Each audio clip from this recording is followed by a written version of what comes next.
आपके प्रिय दास के लिए प्यारे प्रभु, आज की संध्या समय आप उनके द्वारा हमसे बोले, हमसे बातचीत करें, ताकि प्यारे प्रभु जी जो वचन आज की संध्या समय आपने हम सबों के आत्मिक उन्नति के लिए रखा है, उन्हें दीजिए, उसके द्वारा हम आत्मिक जीवन में और उन्नति करने पाए, और इस दुख के समय में जो दुखी और शोकित परिवार है उसे हिम्मत, याव और ढाढ़स मिलने पाए, ऐसी हमारी प्रार्थना है। एक बार फिर से आपके प्रिय दास को आपके हाथों में सौंपते हैं, इस दुखी और शोकित परिवार को आपके हाथों में सौंपते हैं, और हम जितने भी यहाँ पर उपस्थित हैं, हम सब अपने आप को आपके हाथों में सौंपते हुए आपको इस सारा आदर, सारी महिमा देते हुए प्रार्थना मांगते, उद्धार करता प्रभु यीशु मसीह के नाम में, आमीन आमीन आमीन। Thank you. सबको जय मसीह की। हम आप सभी का प्रभु यीशु मसीह के अति श्रेष्ठ नाम में स्वागत करते हैं, और सर्वप्रथम धन्यवाद के द्वारा आप सभी को आभार व्यक्त करना चाहेंगे कि इस शोकित परिवार में आपने अपने समय को निकाला और आप सभी यहाँ पर आए। निश्चित तौर पर परमेश्वर आप सभी को बहुतायत से आशीष देने पाए। हमारे वरिष्ठ पासवान डॉक्टर मैथ्यू थॉमस, उनके आने की बहुत इच्छा थी, सुबह मेरी उनसे बात भी हुई, लेकिन अपने स्वास्थ्य को लेकर और कुछ उनके जो एंगेजमेंट्स हैं या फिर किसी कार्यों में वो लगे हुए हैं, उसे कारण वो आ नहीं पाए। लेकिन उन्होंने अपने अभिवादन, अपनी प्रार्थना, या मैं कहूँ उनका मन आज हमारे बीच में है, परिवार के लिए है, खास तौर पर रनादे परिवार के लिए, जिस परिवार में यह एक दुखद घटना हुई है, एक रिक्त स्थान बना है। उनके लगातार हमारे वरिष्ठ पासवान, सह पासवान डॉक्टर मैथ्यू थॉमस एवं मिसेस एलिजाबेथ थॉमस लगातार प्रार्थनाएं कर रहे हैं। और अब जो समय है एक महत्वपूर्ण समय है, क्योंकि ये समय परमेश्वर के कलाम का समय है। और हमें पता है कि कई बार हम प्रार्थनाएं करें, आपसे चर्चाएं करें, बात करें, मेरी बात भाई प्रवीण से भी हुई, और ये सारे मानवीय शब्द हैं, लेकिन जब समय परमेश्वर का वचन का आता है, केवल वही एक हमारा अंतिम सहारा है। आमीन हालेलुया।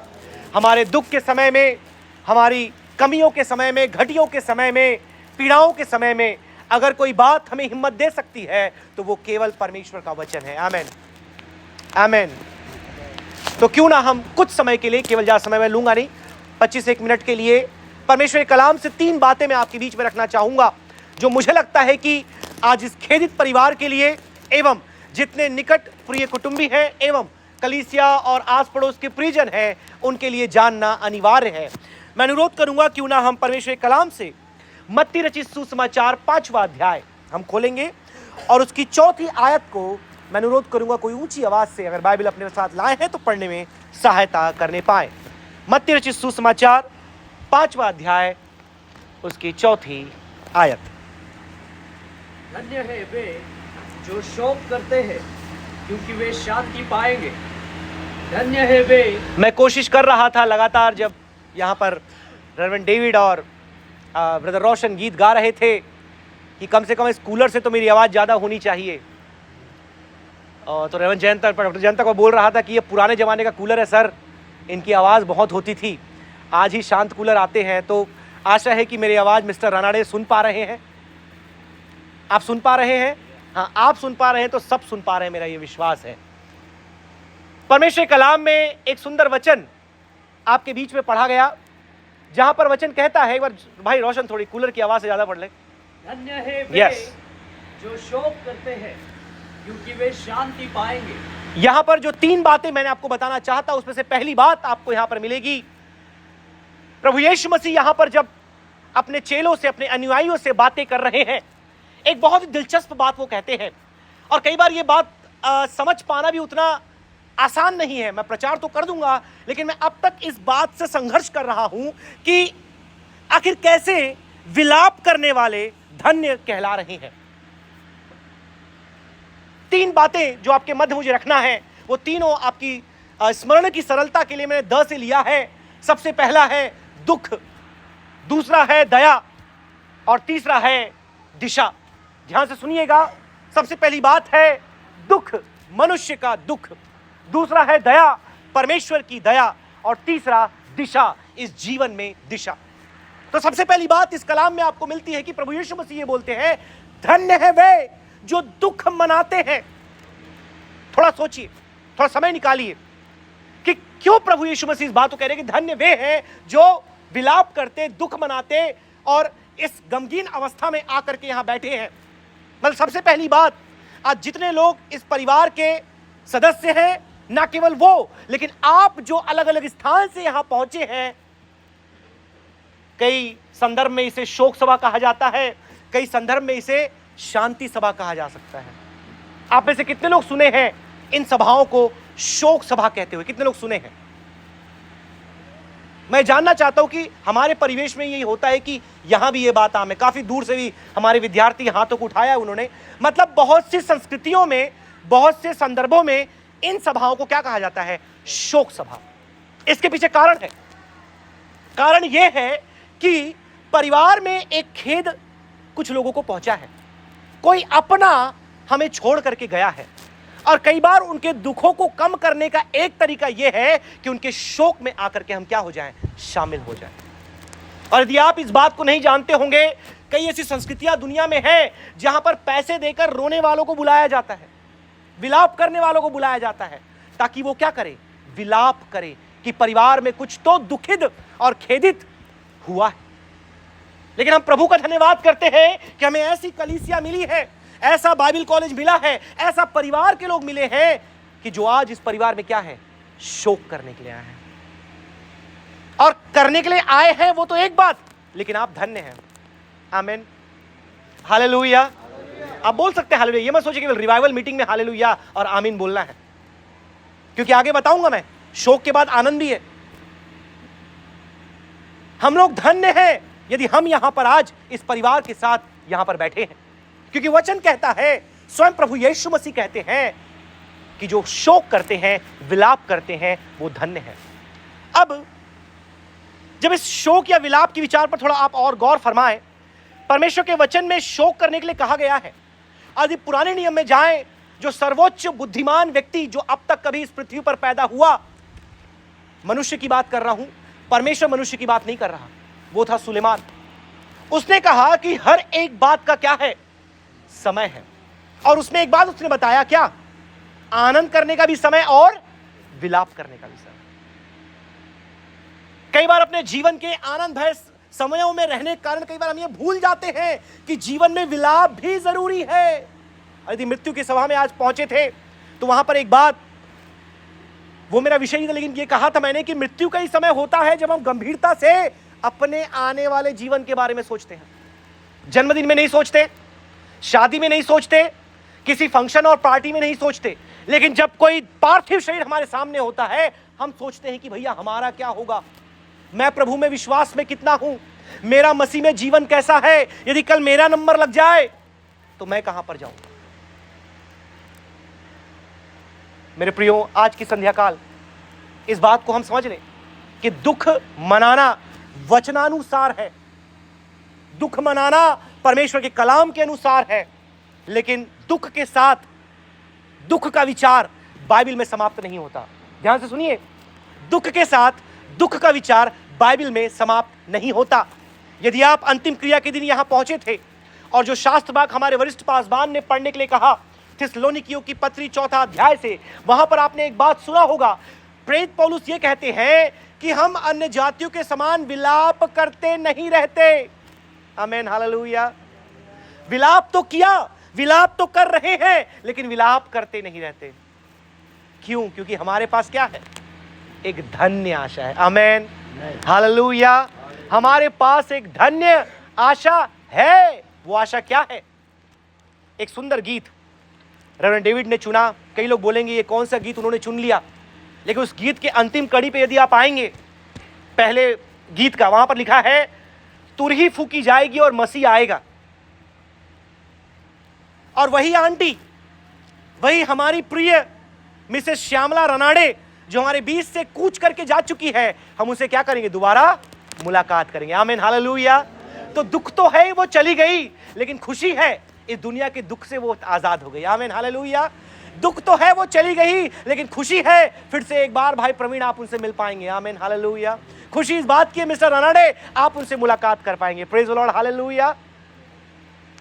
दुख के साथ दुख के विचार का अंत नहीं होता। दूसरे विचार में चलेंगे, समय आगे बढ़ रहा है। अनुरोध करूंगा कोई भजन 103 उसका 8 पढ़ने में सहायता करें। भजन की पुस्तक 103 और उसका 8वीं पंक्ति। साम वह जी दयालु और अनुग्रहकारी, विलंब से कोप करने वाला और अति करुणामय है। पहला विचार मैंने आपके बीच में रखा कि दुख या कहें तो मनुष्य का दुख। दूसरा विचार दया या कहूं मैं परमेश्वर की दया। बाइबल केवल दुख के बारे में नहीं बताती, लेकिन बाइबल एक और विषय के बारे में बताती है, वो है दया। यदि मैं कहूं आप सबके पास, अधिकतर लोगों के पास मैं कहूं मां रही होगी या मां है, और हो सकता है कुछ लोग ऐसे हो जिन्हें मां का मातृत्व ना मिला हो, लेकिन हमें से अधिकतर लोग हैं जिन्होंने मां का या मां के अपनेपन का अनुभूति किया है।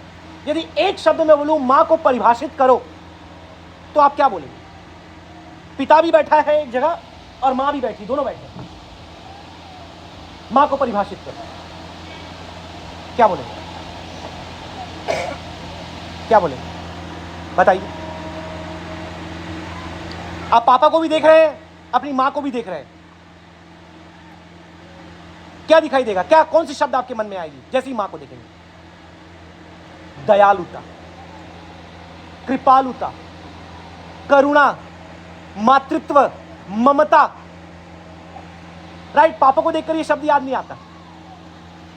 नहीं, ऐसे पापा होंगे जो दयालु होंगे, मैं ऐसा नहीं बोल रहा, लेकिन वो इसलिए कुख्यात नहीं है या इसलिए वो जाने नहीं जाते। दयालुता, ममता, मातृत्व के लिए यदि कोई जानी जाती है तो वो है मां, और इस घर से जो गई है वो है मां। किसी की नानी, किसी की दादी, किसी की मम्मी, किसी की पत्नी। लेकिन हर परिवेश में एक स्त्री को जिस रूप से देखा जाता है या बयां किया जाता है, परिभाषित किया जाता है, वो है उसकी दयालुता, वो है उसकी दया। और यदि मैं कहूं तो एक पल के लिए इस घर से दया हट गया, यह अतिशयोक्ति नहीं है कि इस घर से दया हट गई। वो दया का साया, वो दया का अपनापन अब इस घर में नहीं है। मानवीय सांसारिक भाषा में। लेकिन मैं एक बात कहना चाहता हूं कि मां की दया का एक सीमा है, मां की दया का एक दायरा है। कितना भी मां प्रेम और दया करने वाली हो, कहीं ना कहीं आकर के वो भी फेल हो जाती है, विफल हो जाती है। लेकिन आज की संध्या मैं आपको बताना चाहूंगा, एक ऐसा परमेश्वर है हमारे साथ जिसकी दया कभी नहीं टलती। आमीन, हालेलुया। जिसकी कृपा कभी खत्म नहीं होती, जिसकी ममता, चाहे दूध पिलाने वाली माता, समय नहीं आयतों को पढ़ने का, अनेकों आयतें हैं। एक दूध पिलाने वाली माता हमें भूल सकती है। और अभी पिछले हफ्ते की खबर यदि आपने नहीं भूली होगी, मां ने जन्म दिया और उस बच्चे को कचरे में फेंक दिया। मां ने जन्म दिया और एयरप्लेन के टॉयलेट में बच्चे को फ्लश कर दिया। ऐसे भी मातृत्व का हमें नमूना इस दुनिया में दिखाई देता है। लेकिन धन्य हो उस परमेश्वर का जो सांसारिक मां से बढ़कर हम पर क्या करता है? दया करता है। आमीन, हालेलुया। क्या आप आनंदित नहीं हैं? क्या आप खुश नहीं हैं? निश्चित तौर पर दुख है, लेकिन उस मां से बढ़कर के हमारे साथ जो आज भी है, जो मर गया था लेकिन आज जीवित हो उठा है। आमीन, हालेलुया। एक समय में जो मृत्यु के आगोश में था लेकिन आज जीवित हमारे साथ खड़ा है, वो है हमारा उद्धारकर्ता प्रभु यीशु मसीह। आमीन। और उसकी दया के बारे में क्या आपसे कहूं? जब हम पापी ही थे वो हमारे लिए मर गया। आमीन, हालेलुया। जब हम गुनाहगार थे उसने हमसे प्रेम किया। बीते रविवार यदि आप कलीसिया में आए होंगे, पास्टर जयंता ने परमेश्वर के प्रेम के बारे में अद्भुत संदेश दिया। उसकी प्रेम हमारे साथ है क्योंकि उसकी दया हमारे साथ है। प्रेम और दया एक साथ चलती है। और ना केवल उसने हमारे लिए अपने आप को बलिदान किया, लेकिन आज जब हमको जरूरत होती है अपनी दया के द्वारा हमें क्या करता है? वो संभालता है। आमीन, हालेलुया। और वो कहता है मैं ना ही कभी तुम्हें छोड़ूंगा और ना ही कभी तुमको त्यागूंगा। तुम्हारा मन व्याकुल ना हो क्योंकि मैं तुम्हारे लिए एक स्थान तैयार करने जा रहा हूं। मैं भाई प्रवीण से, उनके पूरे परिवार से, जितने भी बच्चे, ग्रैंड किड्स हैं, उन सबसे कहना चाहूंगा, निश्चित तौर पर आंटी हमारे साथ आज नहीं है। और कई बार जब आप उनके कमरे में जाएंगे, उनके बिछौने को देखेंगे, उनके चप्पल को देखेंगे, उनके कपड़ों को देखेंगे, हो सकता है आपको उनकी याद आए, आपके आंखों से आंसू भी निकल जाए, आपके दिल में दर्द भी हो जाए। लेकिन आज जिस गीत को हमने गाया, वो टूटकर आपको बिखरने नहीं देगा। आमीन, हालेलुया। वो टूटकर आपको बिखरने नहीं देगा, इसलिए नहीं कि वो एक मनुष्य है, इसलिए नहीं कि वो आपके साथ है, बल्कि इसलिए कि वो दयावान परमेश्वर है। आमीन, हालेलुया। उसकी कृपा और दया सदैव आपके जीवन में है। चाहे आपकी माता आपके साथ हो, चाहे आपके पिता आपके साथ हो या ना हो, वो सदैव आपके साथ है। आमीन, हालेलुया। और ये बात हमें तीसरे पॉइंट में लेकर आती है, जो क्या है? क्या है? दिशा। दुख या मनुष्य का दुख, दया या परमेश्वर की दया, और तीसरी बात दिशा या जीवन में दिशा।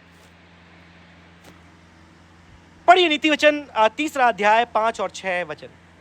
नीति वचन तीसरा अध्याय वचन 5 और वचन 6। तू अपनी समझ का सहारा न लेना, वरन संपूर्ण मन से यहोवा पर भरोसा रखना, उसी को स्मरण करके सब काम करना, तब वह तेरे लिए सीधा मार्ग निकालेगा। अपनी दृष्टि में बुद्धिमान न होना।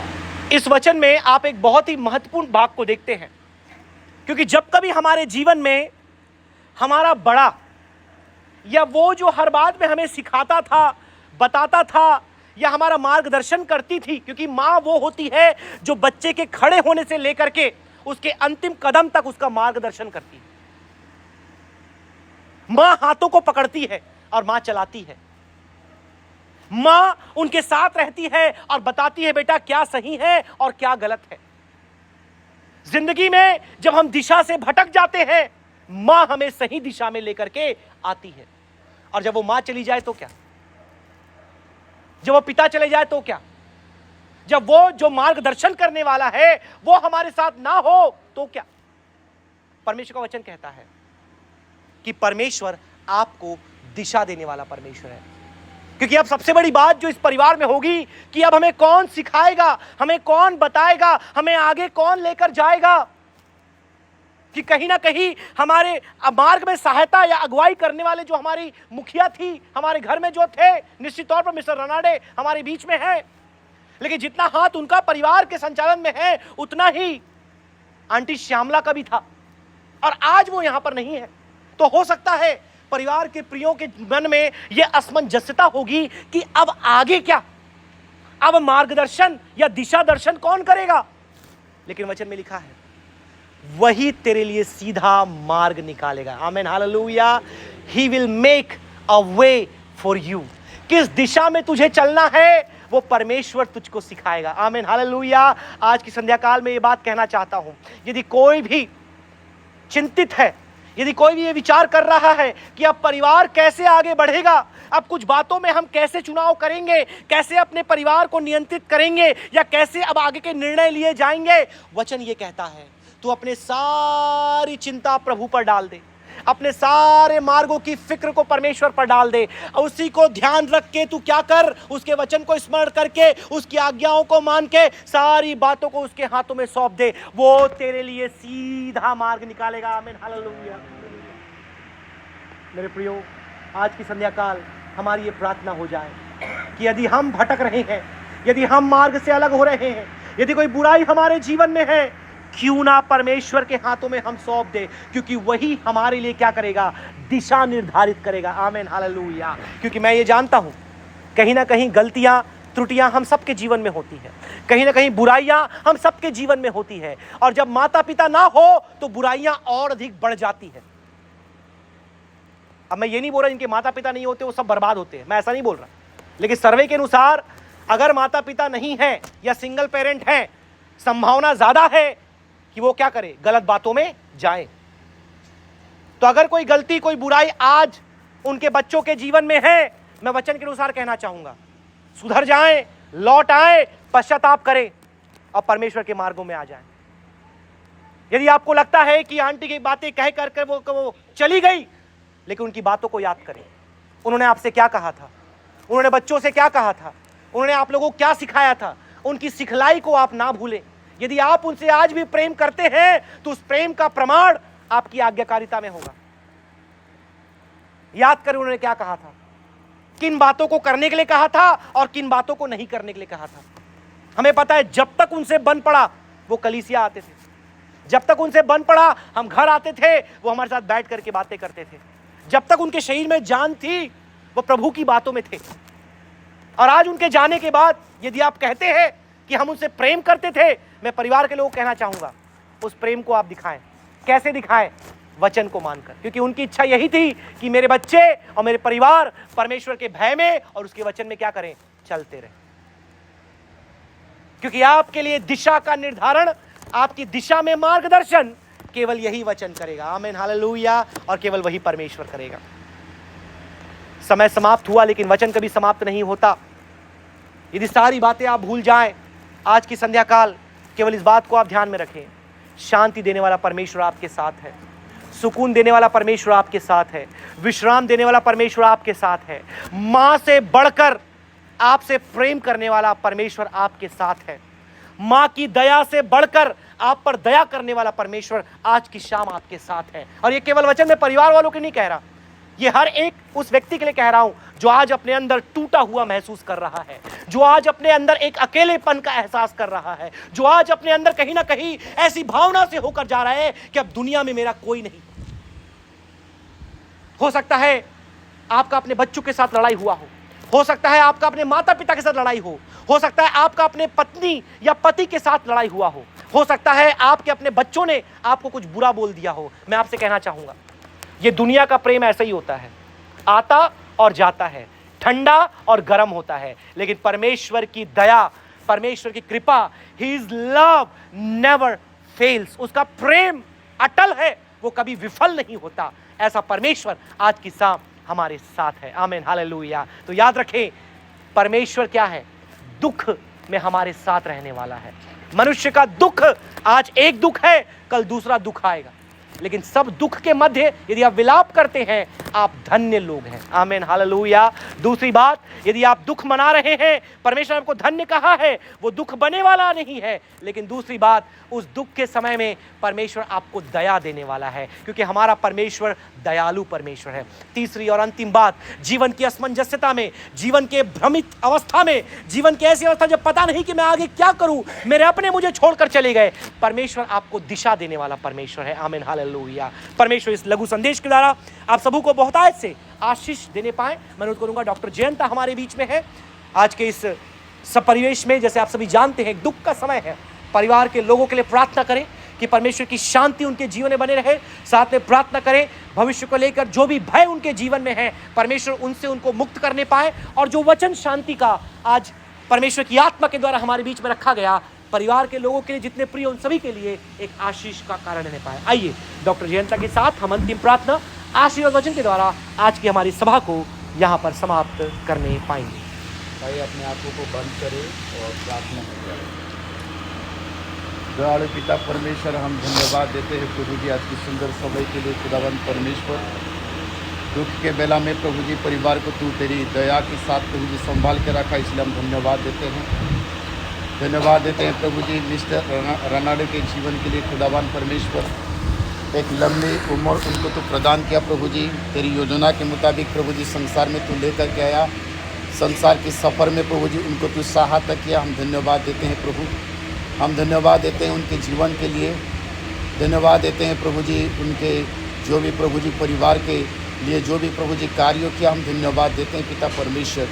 तेरे योजना के मुताबिक प्रभु जी अलग अलग स्थिति से प्रभु जी उनको तू उपयोग किया, हम धन्यवाद देते हैं। अपने पारिवारिक कर्तव्य को, सामाजिक कर्तव्य को, मांडलिक कर्तव्य को प्रभु जी निभाने के लिए प्रभु जी उनको तू सक्षम किया, हम धन्यवाद देते हैं। उनके जीवन के हर एक पहलू के लिए धन्यवाद देते हैं। धन्यवाद देते हैं प्रभु जी आपके समय के अनुसार